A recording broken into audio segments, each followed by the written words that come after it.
What?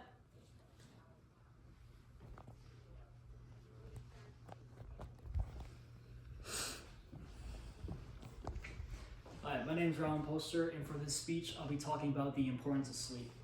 When I stay up late studying, I read the same sentences over and over, but the next day, my mind goes completely blank. I used to think staying up late meant I was working harder, but eventually I realized something important.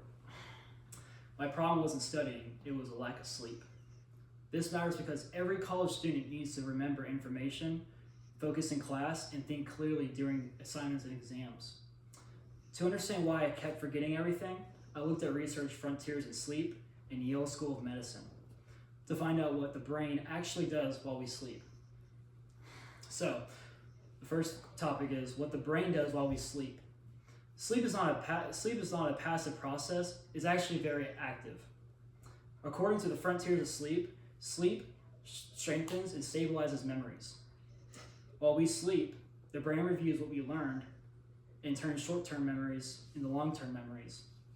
So, without this process, memories fade. Sleep also happens in stages. REM and deep sleep. REM sleep helps the brain organize information, also helps make connections, and finally, it explains why we sometimes wake up with new ideas. So that's REM sleep. Deep sleep strengthens facts and skills, and also helps store vocabulary, math, and concepts. So even though we don't notice it, the brain is basically working the night shift to help us learn. How sleep helps learning and focus. Sleep protects memories. Jodan Sisson, I think that's right, from the Yale School of Medicine says, sleep preserves and stabilizes memories. So if we don't sleep, the brain can't save what we studied. It's like clicking save on your computer, but nothing happens. So nothing saves at all. Sleep also affects focus. When we're tired, the brain slows down.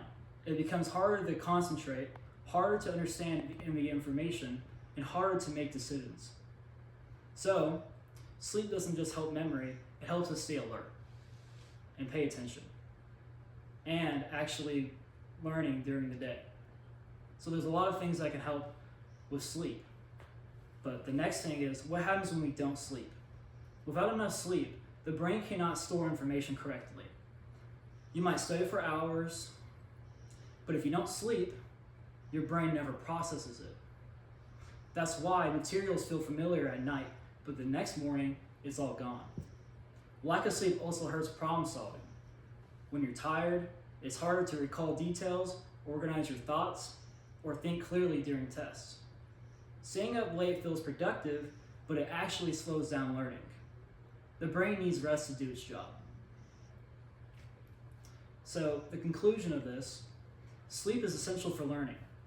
Sleep strengthens memories, sleep supports thinking and problem solving, and sleep helps us focus during the day. We often think staying up late at night studying helps, but without getting sleep, it does not help at all. It just hinders you. But the brain cannot learn without rest. When we understand how sleep affects learning, we realize how important it is to take care of our minds by getting enough sleep. 1 second. Where's your... Sorry. What I have on the screen right here is other things that could affect sleep. If you don't sleep, these things can affect you during the day. So there's multiple things that can hinder your process without sleep that isn't just about learning. Colds, tummy troubles, difficulty learning, mood swings, depleted sex drive, poor vision, weight gain, and headaches and migraines. So not only is it for learning, it's everything you do throughout the day. So this is why you need sleep, because there's a million things that can go wrong if you don't get to sleep. Thank you.